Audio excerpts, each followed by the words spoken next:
டெல்லியில் உள்ள நாடாளுமன்ற வளாகத்தில் என்டிஏ கூட்டணி கட்சிகளின் எம்பிக்கள் கூட்டம் தொடங்கி நடைபெற்று வருகிறது. கூட்டம் முடிவடைந்த பிறகு 293 என்டிஏ கூட்டணி எம்பிக்களின் ஆதரவு கடிதத்தையும் குடியரசுத் தலைவர் திரௌபதி முர்முவிடம் வழங்கி ஆட்சி அமைக்க உரிமை கோர இருக்கிறார் நரேந்திர மோடி. ராஜேஷ், நீங்க தொடர்ந்து விவரங்களை வழங்கலாம். தற்போது நாடாளுமன்ற வளாகத்தினுடைய மைய மண்டபத்தில் தற்போது தேசிய ஜனநாயக கூட்டணியினுடைய எம்பிக்கள் கூட்டம் நடைபெற்றுக் கொண்டிருக்கிறது.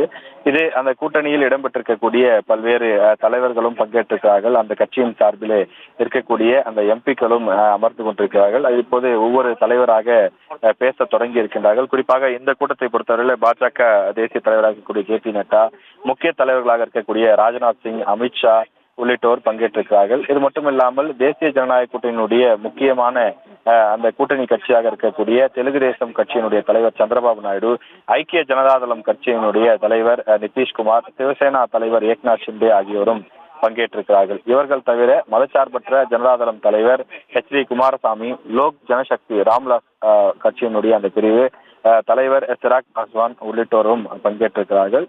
இந்துஸ்தானி அவாமி மோர்ச்சா தலைவர் ஜிதன் ராம் மாஞ்சியும் பங்கேற்றிருக்கிறார். இதுபோல பல தலைவர்கள் அந்த என்டிஏ கூட்டணியில் பங்கேற்றிருக்கக்கூடியவர்கள் தற்போது மேடையிலே அமர்ந்திருக்கக்கூடிய அந்த காட்சியை நாம் பார்க்கின்றோம். பல முக்கிய தலைவர்கள், பாஜகவினுடைய முக்கிய தலைவர்கள் இந்த கூட்டத்தில் பங்கேற்றிருக்கிறார்கள். அந்த கட்சிகளினுடைய எம்பிக்கள் மட்டுமில்லாமல் அந்த கட்சியினுடைய அதாவது பாஜகவினுடைய மாநில தலைவர்கள், அதே போல கட்சியினுடைய பல்வேறு மாநிலங்களிலே இருக்கக்கூடிய முதலமைச்சர்கள் மற்றும் துணை முதல்வர்கள் ஆகியோர் கூட்டணியில இடம்பெற்றிருக்கக்கூடியவர்களும் பங்கேற்றிருக்கிறார்கள். கிட்டத்தட்ட 21 தலைவர்கள் இந்த கூட்டணியில பங்கேற்றிருக்கக்கூடியவர்கள் தற்போது டெல்லியில் நடைபெறக்கூடிய பாராளுமன்றத்தில் நடைபெறக்கூடிய இந்த கூட்டத்திலே பங்கேற்றிருக்கின்றார்கள். இந்த கூட்டத்தில் தேசிய ஜனநாயக கூட்டணியினுடைய தலைவராக ஏற்கனவே ஒருமனதாக தேர்வு செய்யப்பட்டிருக்கக்கூடிய நரேந்திர மோடி தற்போது இந்த கூட்டத்தில், அதாவது பாராளுமன்றத்திலே அவர் பெரும்பான்மையினுடைய அந்த தலைவராக தேர்வு செய்யப்பட இருக்கின்றார். அதன் பிறகு அவரே பிரதமராக பதவியேற்பதற்கான அந்த முடிவும் எடுக்கப்பட இருக்கின்றது.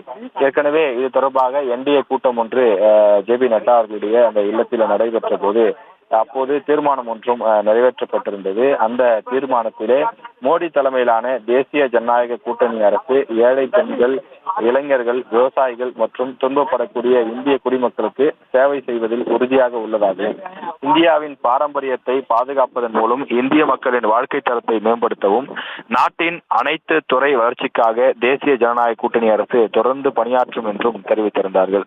எனவே அந்த தீர்மானம் ஒருமனதாக நிறைவேற்றப்பட்டிருந்த சூழ்நிலையிலே தற்போது தேசிய ஜனநாயக கூட்டணியினுடைய அந்த ஆலோசனை கூட்டம் நாடாளுமன்றத்தினுடைய மைய மண்டபத்திலே தொடங்கி இருக்கின்றது.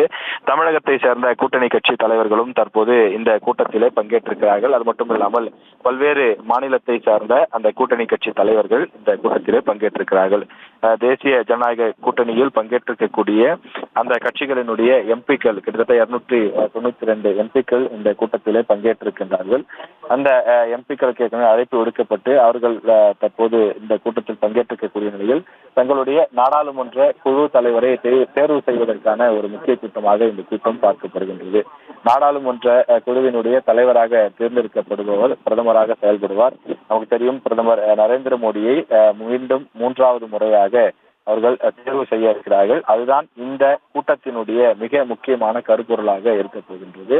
எனவே அதை மையமாக வைத்து அடுத்த 5 ஆண்டுகளுக்கு இந்த கூட்டணி ஆட்சியை எப்படி ஒரே எந்த விதமான பிரச்சனையும் இல்லாமல் எப்போ கொண்டு செல்வது என்பது தொடர்பான அந்த விஷயம் என்பது பேசப்பட இருக்கின்றது. பிரதமர் நரேந்திர மோடி பாராளுமன்ற வளாகத்தை எட்டியிருக்கக்கூடிய நிலையிலே தற்போது பிரதமர் நரேந்திர மோடியும் இந்த கூட்டத்தில் தற்போது பங்கேற்க இருக்கின்றார். பிரதமர் நரேந்திர மோடியினுடைய வருகைக்காக தற்போது அனைத்து தலைவர்களும் பங்கேற்றிருக்கக்கூடிய அந்த காட்சியை நாம் பார்க்கின்றோம். நிதியமைச்சராக பணியாற்றிய நிர்மலா சீதாராமன் போன்றவர்களாம் முன்னணியிலே முதல் வரிசையிலே இடம் கொடுக்கப்பட்டு அவர்கள் தற்போது அமர்ந்திருக்கின்றார்கள்.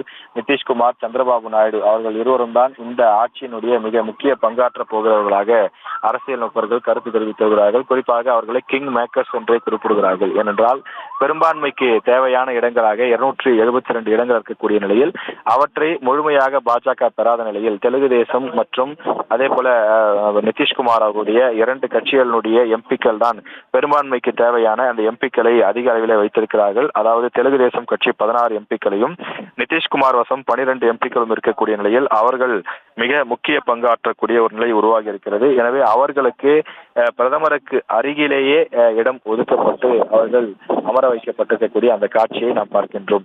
கூட்டணியிலே பங்கேற்றிருக்கக்கூடிய 22 கட்சியினுடைய தலைவர்கள் இருந்தாலும் கூட அவர்களுக்கு அதிக முக்கியத்துவம் கொடுக்கப்பட்டிருக்கக்கூடிய அந்த காட்சியை நாம் திரையிலே பார்க்கின்றோம். பாஜகவினுடைய எம்பிக்கள் ஒருபுறம் அமர்ந்து கொண்டிருக்கிறார்கள், கூட்டணி கட்சியை சார்ந்த எம்பிக்களும் அமர்ந்து கொண்டிருக்கிறார்கள். அதே போல நாடு முழுவதும் இருந்து தேர்வு செய்யப்பட்ட பல்வேறு சுயேட்சைகளும் தற்போது இங்கே அவர்கள் அழைக்கப்பட்டு பல சுயேட்சை எம்எல்ஏக்களும் கூட ஆதரவு கொடுப்பதற்காக வந்திருக்கிறார்கள். எனவே அந்த ஒட்டுமொத்த எம்பிக்களுடைய ஆதரவு கடிதம் என்பதும் பெறப்பட்டு இன்றைய தினம் இன்று மாலை நடைபெறக்கூடிய கூட்டத்தில் குடியரசுத் தலைவரிடம் வழங்கப்படும் என எதிர்பார்க்கப்படுகின்றது. ஆட்சி அமைப்பதற்கான அந்த உரிமையை கோரக்கூடிய ஒரு நிகழ்வாக இன்று மாலை கூட்டணி கட்சி தலைவர்களுடன் சென்று அவர் குடியரசுத் தலைவரை சந்திக்க இருக்கின்றார். எனவே இந்த ஒரு கூட்டம் என்பது மிக முக்கியத்துவம் வாய்ந்த ஒன்றாக பார்க்கப்படுகின்றது. ஏனென்றால் ஆட்சி அமைப்பதற்கு முன்னதாக நடைபெறக்கூடிய கூட்டம் என்பதால் இந்த கூட்டம் மிக முக்கியத்துவம் வாய்ந்தது. அதாவது இந்தியா கூட்டணியில பல கட்சிகளை சார்ந்த தலைவர்கள் இருக்கக்கூடிய நேரத்திலும் கூட இந்த கூட்டணியை மிக ஒற்றுமையாக எடுத்து செல்வது எப்படி என்பது தொடர்பாக இதில் ஆலோசிக்கப்படும் என எதிர்பார்க்கப்படுகின்றது. செய்திகளை உடனுக்குடனும் துல்லியமாகவும் தெரிந்து கொள்ள சப்ஸ்கிரைப் பண்ணுங்க.